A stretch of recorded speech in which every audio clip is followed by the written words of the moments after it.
خوشی کے موقع پر بھی اور غم کے موقع پر بھی۔ خوشی کی تقریبات بھی پہلے بڑی مختصر، جامع، پروقار اور وزادار ہوتی تھی۔ نکاح کا مطلب ہے دو گواہوں کی موجودگی میں ایجاب و قبول کرنا۔ مختصر سے لوگوں کے بیچ بیٹھ کے نکاح ہو جاتا تھا۔ مختصر سے لوگ ولیمے کی دعوت کے بعد دعائے خیر پر اپنے اپنے گھروں کو چلے جاتے تھے۔ ہندوستان میں مسلمانوں نے ہندوؤں کو دیکھا کہ وہ مہندی کی رسم کرتے ہیں۔ اس پر پھر اتنی زیادہ توجہ لوگوں کی بڑھ گئی کہ وہ باقاعدہ شادی کا حصہ بن گئی، باقاعدہ۔ اس پہ بہت بڑا سرمایہ خرچ ہونے لگ گیا۔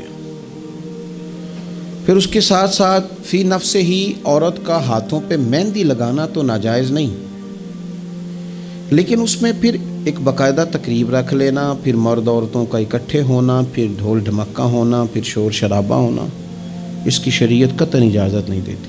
پھر یہ ہوتا تھا کہ شادی سے قبل جب رشتہ طے ہوتا تھا تو طریقہ یہ تھا کہ لڑکی اور لڑکے کا نکاح کر دیا جاتا تھا اور مناسب وقت پر رخصتی ہو جاتی تھی۔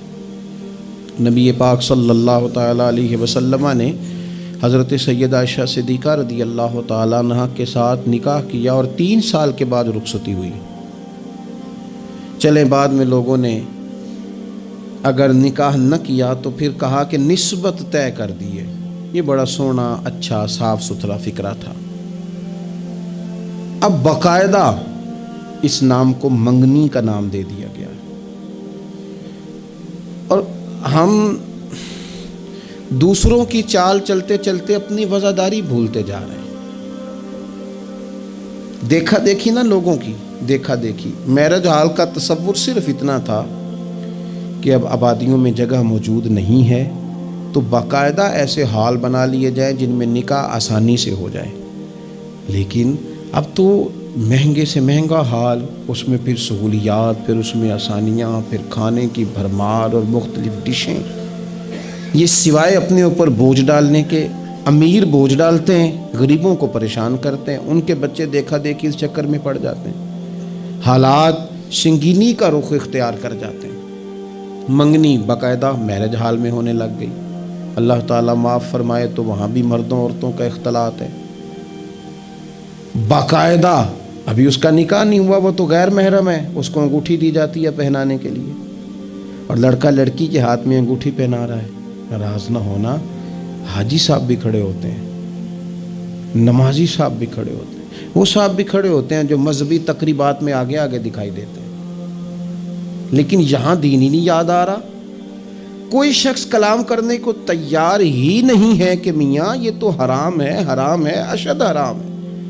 جب تک ان کا نکاح نہیں ہو جاتا یہ ایک دوسرے کے لیے محرم نہیں ہے، لیکن کوئی روکنے والا نہیں۔ تقریبات بڑھتی گئیں، بوجھ بڑھتا گیا، بہت بڑا سرمایہ۔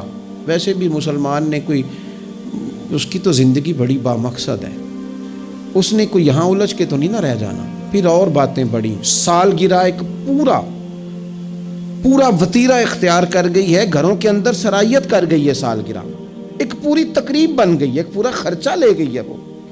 کیا مسلمان اتنے اپنے آپ کو فضول سمجھنے لگے ہیں معاذ اللہ کہ وہ فارغ ہیں جس کام میں جو مرضی ایک ماحول بنا، اور پھر چلتے چلتے طرح طرح کی تقریبات اور طرح طرح کے، یہ فلانا جشن بہاراں آ گیا ہے تو یہ اپریل فول آ گیا ہے تو یہ بیماری نیو ایئر نائٹ کی آ گئی۔ میں نے رات بھی کہا تھا، جس قوم کی بچیاں کشمیر میں روز روتی ہوں وہ جشن منائے گی سڑکوں پہ نکل کے، جن لوگوں کے بھائی برما میں کاٹ دیے جاتے ہوں وہ جشن منائیں گے۔ او خدا کے بندو، لوگوں نے تو تنقید کر کے چپ کر گئے، تنقید کر کے۔ دیکھو جی عرب شریف والوں نے وہاں سینمے کھلوا دیے، تم تو تنقید کر کے چپ کر گئے نا۔ یہ وہ مقام کرب ہے، یہ وہ مقام خوف ہے۔ جب عرب کی دھرتی پہ عورتیں ناچیں گی تو مجھے بتاؤ نا امام حسین کے دل پہ کیا گزرے گی، امام حسن کو کیا اس سے اذیت پہنچے گی۔ آپ کو پتہ ہے سیدہ پاک کو کتنی تکلیف ہوگی، مولا کائنات کو کتنی ہوگی، عثمان غنی کو، فاروق اعظم کو، صدیق اکبر کو۔ تمہیں پتہ ہے یہ عرب کا ملک کسی ایک